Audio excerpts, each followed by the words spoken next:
There are some new, very surprising developments in the investigation this evening. NBC News is reporting the gunman's wife told FBI agents that she tried to talk her husband out of committing the attack.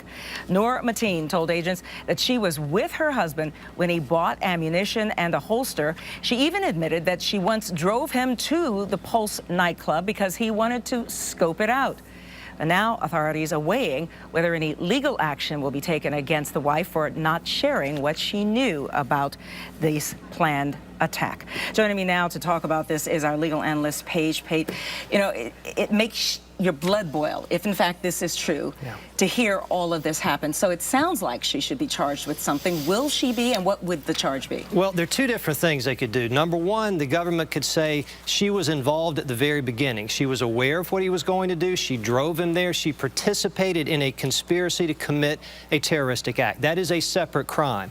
And saying, well, I tried to talk him out of it, I really didn't want it to happen, that is not a defense to that crime. She's still complicit. Absolutely. But even if she didn't help him, there's another crime under federal law she could be charged with, and that's misprision of a felony. And all that requires is somebody is aware that a crime has been committed or is being committed, and they don't report it. Under federal law, that is a separate crime. You're looking at 4 years in federal prison. Does it matter that she's talking to police and federal officials now? It's too late. I mean, you have to report the crime as soon as you become aware of it. Now, if she has a lawyer at this point, he may be advising her not to talk, because by saying that she was aware and did not report it, she has admitted a crime. She's incriminating herself. Exactly. And she may think it's okay. Well, hey, I tried to talk him out of it. That's a good thing. And it may be, but it's not a defense to that crime. The feds have been saying for years now, since 9/11, if you see something, say something. Right.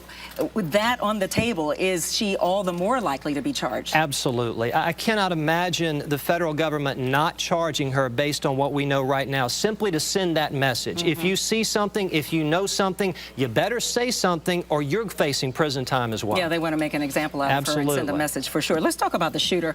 And we have come to learn that the shooter, Mateen, was under FBI investigation not once but twice, and yet was still able to legally purchase an assault weapon. How and why does that happen? How does that happen? The FBI cannot prevent a suspected terrorist from buying an assault weapon. The only way you can prevent that in Florida and most other states is if the person has a felony conviction or is adjudicated mentally ill. Otherwise, even if you think he's a terrorist, if he's on this no-fly list, he can still go out and buy an assault weapon. There's no limitation on that right now under current federal law. That seems like a law that needs some adjusting, right? People are addressing it now, right, that needs to change. And then assault rifles seem to be the weapon of choice for mass murderers, mass shooters. That's what we've seen over and over again.